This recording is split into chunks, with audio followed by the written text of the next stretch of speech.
Je suis juge au tribunal de première instance de Namur et je traite de tout type de dossiers qui rentrent dans la compétence ordinaire de la section civile de ce tribunal. Le tribunal de première instance se compose de plusieurs sections, la section familiale, la section civile.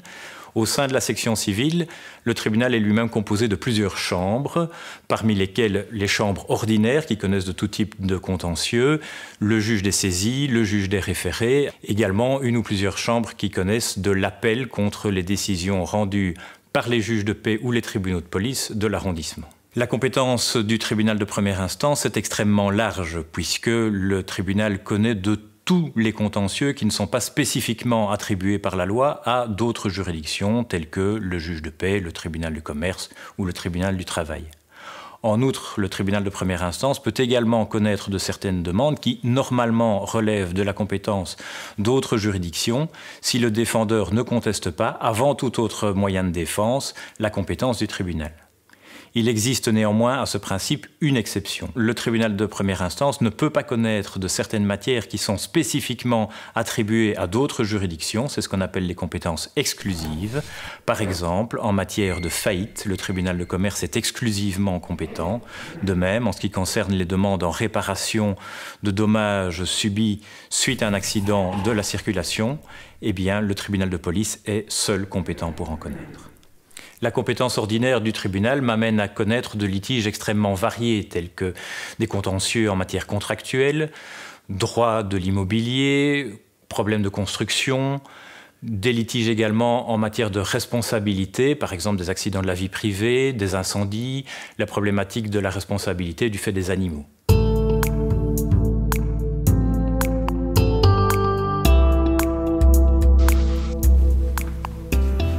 Je suis juge au tribunal de première instance de Namur et je m'occupe principalement des affaires de la famille et de la jeunesse. Le tribunal de la famille et de la jeunesse a été créé en septembre 2014, donc c'est vraiment très récent. L'objectif est de centraliser tout ce qui concerne, tout ce qui touche de près ou de loin la famille. Alors il y a deux grands volets au tribunal de la famille et de la jeunesse. Le volet jeunesse qui est le volet protectionnel d'une part et d'autre part le volet famille qui est du civil. Alors, au niveau du volet famille, nous avons trois grands domaines de compétences.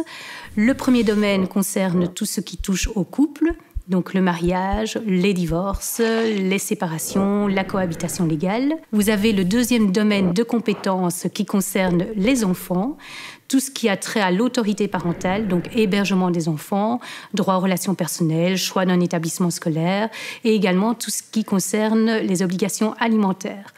Outre tout ce qui concerne également la filiation. Et enfin, troisième domaine de compétences, plus technique, il s'agit des successions et des donations.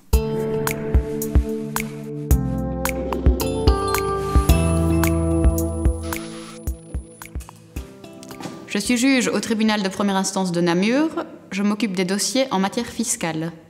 Le Code judiciaire prévoit que le juge fiscal est compétent pour connaître des litiges relatifs à l'application d'une loi d'impôt. Il y a deux particularités au contentieux fiscal. La première particularité est celle-ci. Dans les litiges dont le juge fiscal est saisi, les parties sont d'une part un redevable ou un contribuable et d'autre part un pouvoir public. La seconde particularité du contentieux fiscal est la suivante. Un contribuable ou un redevable qui s'est vu délivrer un titre exécutoire à qui on réclame le paiement d'un impôt conteste cet impôt, la légalité de cet impôt devant le tribunal. Les impôts peuvent être établis en Belgique à différents niveaux de pouvoir et donc le tribunal va connaître des contestations relatives à ces différents types d'impôts. Les impôts peuvent être établis par l'État belge, peuvent être établis par les régions, dans les faits, et par les communes et les provinces. Pour ce qui concerne les impôts établis par l'État belge, il y a les contributions directes, essentiellement à la TVA. En matière de contributions directes, on imagine la situation d'un contribuable qui a versé des parts contributives pour l'entretien de ses enfants, qui les reprend dans sa déclaration fiscale, qui veut les déduire, et l'administration fiscale refuse cette déduction. Le contribuable conteste cette position de l'administration devant le tribunal. En matière de TVA, on peut imaginer la situation d'une société qui a déduit la TVA afférente à certaines factures, TVA dont l'administration fiscale va refuser la déduction au motif que les factures seraient fictives. Devant le tribunal, la société va défendre la réalité des prestations reprises sur ces factures. La région dispose de compétences en matière fiscale, en matière de droit d'enregistrement, en matière de droit de succession, en matière de taxes de circulation, de taxes de mise en circulation. Le contentieux relatif à la légalité de ces impôts relève également de la compétence du juge fiscal. La région établit par ailleurs des taxes diverses, du type des taxes sur les sites d'activité économique désaffectés, des taxes sur les déchets ou encore des taxes relatives à la détention d'une télévision. Les communes et les provinces sont également compétentes pour établir des impôts. Le juge fiscal est compétent pour connaître des contestations relatives aux taxes communales et aux taxes provinciales. On peut citer à titre d'exemple les taxes sur les pylônes GSM, les taxes sur les immeubles inoccupés, les taxes sur les secondes résidences et les taxes sur les toutes boîtes.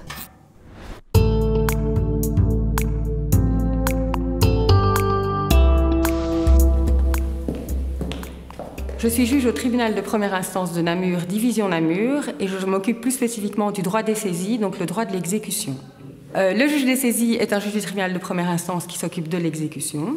Le code judiciaire dit qu'il s'occupe des voies d'exécution et de mesures conservatoires. L'exécution, c'est quoi? C'est lorsqu'un créancier est face à un débiteur récalcitrant qui a une dette envers lui et qu'il ne la règle pas. À partir de ce moment-là, le créancier peut agir sur le patrimoine de son débiteur, l'entièreté de ce patrimoine qui est composé des meubles, des immeubles et des revenus.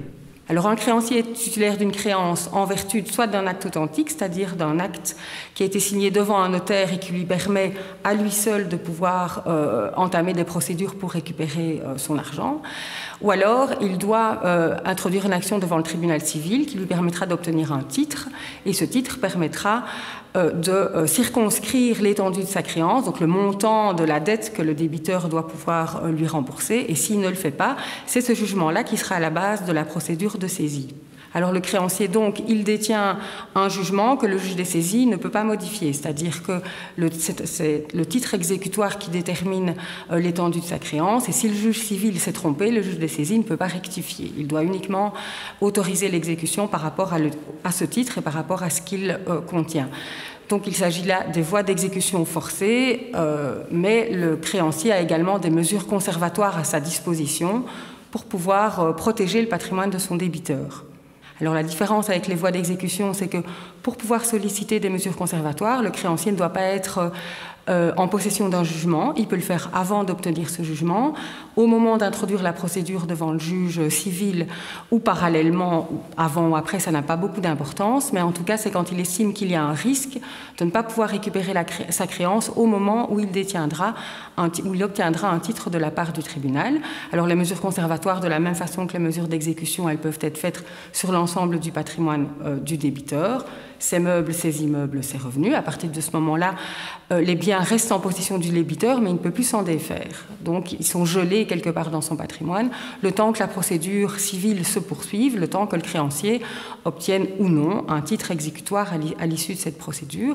Alors, pour pouvoir obtenir des mesures conservatoires, le créancier doit démontrer non seulement qu'il a des chances d'obtenir un titre du juge du fond, ça c'est évidemment quelque chose d'important, mais également qu'il a un risque de ne pas récupérer sa créance à l'issue de la procédure.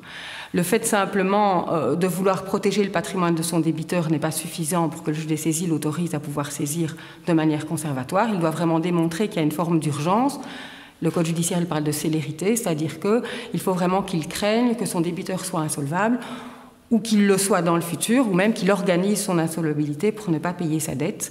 Et dans ce cas, si toutes ces conditions sont réunies, alors le juge des saisies autorisera la saisie conservatoire du bien que le créancier lui a demandé.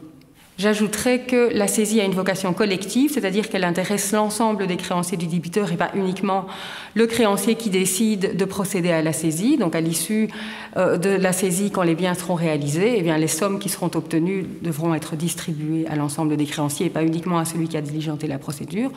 Le dernier point que je souhaite souligner, c'est que le débiteur a tout au long de la procédure de saisie un droit de recours devant le juge des saisies. Et le juge de saisie va à ce moment-là pouvoir contrôler la régularité de la saisie, pouvoir contrôler si effectivement le créancier, de manière justifiée, a pu procéder à la réalisation des biens de son débiteur.